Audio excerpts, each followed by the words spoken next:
What an exciting time for all the Dragon Ball fans. This Goku Black Future Trunks arc has literally surpassed my expectations. Every week we are waiting for the next episode with such high anticipation. It's crazy. I don't know about you, but I think day by day DBS is bringing the DBZ vibe. I'm feeling as excited as I used to feel when I started watching Dragon Ball for the first time. Unfortunately, this was missing in the non-canon Dragon Ball GT and even in the first 3 arcs of Dragon Ball Super. Out of many positive sides of this arc, what I am most happy about is that they finally got the story pacing right. Some fans don't like it that much because they feel DBS is taking too long to reveal the mysteries, but I think DBZ's pacing was like that, and this helps us to be more emotionally connected with the plot. Also, the longer they make us wait, the more we invest ourselves talking about it, trying to decode the mysteries, so it's all fun. Anyways, Dragon Ball Super episode 60 revealed the main mystery behind Black. We now know that Goku Black is indeed Zamasu himself. Basically, Zamasu, using his first wish from the Super Dragon Balls, switched bodies and mind with Goku. Then he killed Goku trapped in the body of Zamasu. Even though Zamasu is a prodigy among the Kaioshins, he was nowhere near as strong as Goku at the point of time, and so he was probably killed quite easily. But that is all we got to know from episode 60. This coming Sunday, Dragon Ball Super episode 61 will expand upon this story and will reveal more details about it. In this video, I'm going to break down episode 61 preview, trailer, and make some predictions as to what might happen next. Also, this is your opportunity to share your opinion, thoughts, theories, and excitement with the other fans and me. In this shot of episode 61 preview, we see Zamasu is opening the time ring box. On the next scene, we see he is taking the green Potara earring from Gowasu. Previews don't necessarily maintain any sequence and things are now quite complex. However, I'll try to guess what's happening here. When Zamasu is opening the time ring box, he is wearing the green earring. That means the scene where we see him taking the earring from Gowasu happened before this, and perhaps he already killed Gowasu. Then we see this really cool scene where Goku Black is shaking hands with Zamasu. If we look carefully, Black has the green earring, Zamasu in this scene doesn't. So it probably means the Zamasu we see in the earlier shot that took the earring from Goasu's ear is Goku Black. He then went on to take the time ring and wished to switch bodies with Goku. He then one way or the other went to another timeline to meet another version of him, and they decided to unite. Remember, Black said the first wish was to switch bodies? So it means they made multiple wishes. So the other wish was probably to gain immortality or something along that line for the Zamasu in his real body. Okay, up till now things probably went much like I described, but there might be some minor changes, but I think the basic idea is kind of like that. Now we are coming to the complex part. There are some questions really hard to answer or events that are really critical to describe, and we will have to wait for Dragon Ball Super episode 61 to get the answers. However, I'm going to make some wild predictions. I'm not claiming to be Toriyama and declaring the coming plot, but only trying to predict what might happen next. If you are not a fan of that, you know exactly what to do. The main question now is, if Zamasu is Black, then who is the immortal Zamasu, or what version of Zamasu is he? To describe that, I thought of two theories: the Zamasu killed Deception and the four timelines theory. According to the first story, Zamasu became immortal even before Beerus killed him. It was actually all staged for a greater plan. For this, we need Goku Black in the past timeline.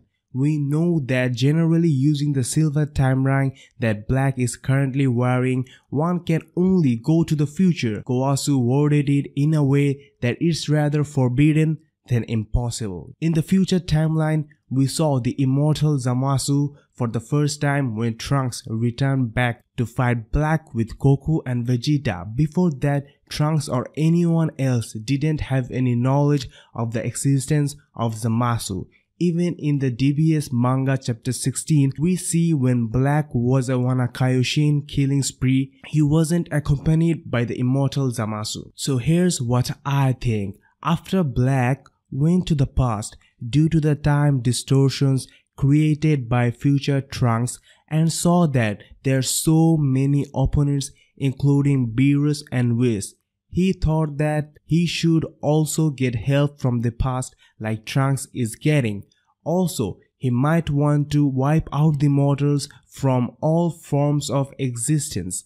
But his plan is so cruel, only he could agree with himself. So he eyes his past self. So now we have to guess how he went to the past. In episode 60, it was made clear they made multiple wishes using the Super Dragon Balls. So Black might have gone another year into the future and wished to gain unrestricted time traveling abilities for his time ring. In the episode 61 preview, we see Zamasu takes the earring from Gowasu and probably then kills him, but we know Zamasu has a pair of time ring, so Black Zamasu would probably not leave one behind. So at that stage, he took both the earrings. By at that stage, I mean the origin of Zamasu, who now has the body of Goku, and I am terming him as Zamasu Black. Once he goes back to the past and teams up with Zamasu with original timeline, there was no need to kill Gowasu for time traveling because already has an extra earring. So Black Zamasu gives the other one earring to the original timeline Zamasu. Then the original timeline Zamasu sneaks into that room where the time ring is kept without Gowasu knowing a thing. He gets the time ring and travels into the future and wishes immortality for himself. He then comes back to the past and with the help of the Black to confuse Beerus and others.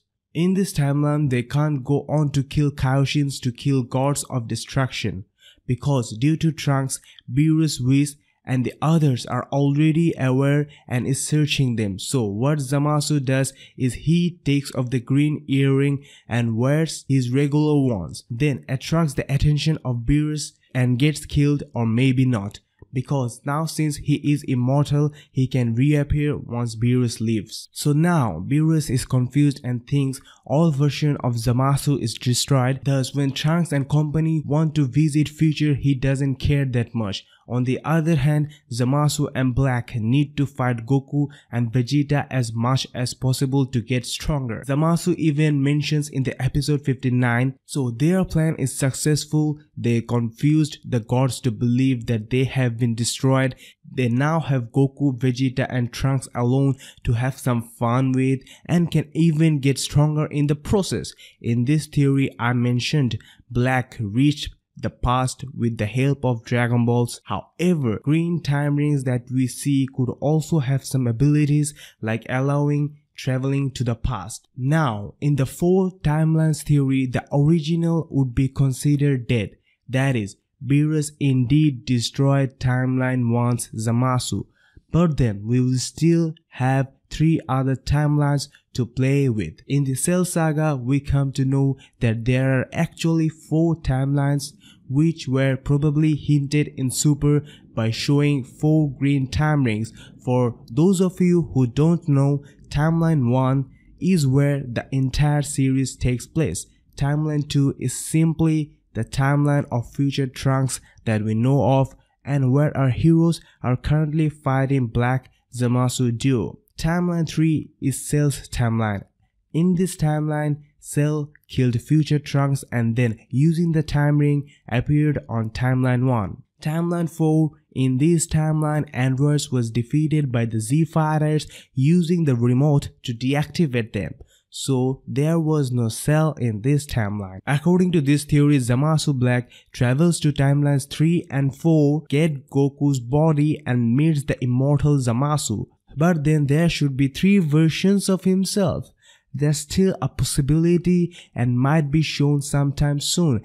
In the trailer, Black points to something that surprises Trunks, but that could be about anything.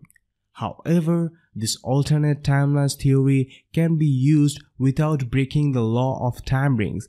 That is, if they introduced one or more alternate timelines from the past before timeline 1, in that case Zamasu Black could keep traveling to the future, meet the Zamasu from the original timeline, then go further into the future to get Goku's body and end up on the Trunks timeline where he killed Bulma. I also want to mention one simple theory that was posted on Kanzenshu by a user. Here's how I view the events. Zamasu meets Goku in a version of Super where the stuff doesn't happen. After watching Goku fight with God Ki in the U6 tournament, seeing a mortal with the power of gods, he goes nuts, learns about Super Dragon Balls, and kills Gowasu uninterrupted. He steals Goku's body, destroys his old body, then uses time rings to go to Trunks' future where he meets another version of himself, and they decide to work together to kill all mortal life. With the Kaioshins dead, Beerus is also dead, so no one to interfere with their plans, which is why this is done in Trunks' timeline. So you can see there are limitless possibilities. Sorry if I ended up confusing you with so many predictions. Anyways, let me know what you think in the comment section down below. Like our Facebook page, Dragon Ball Fans,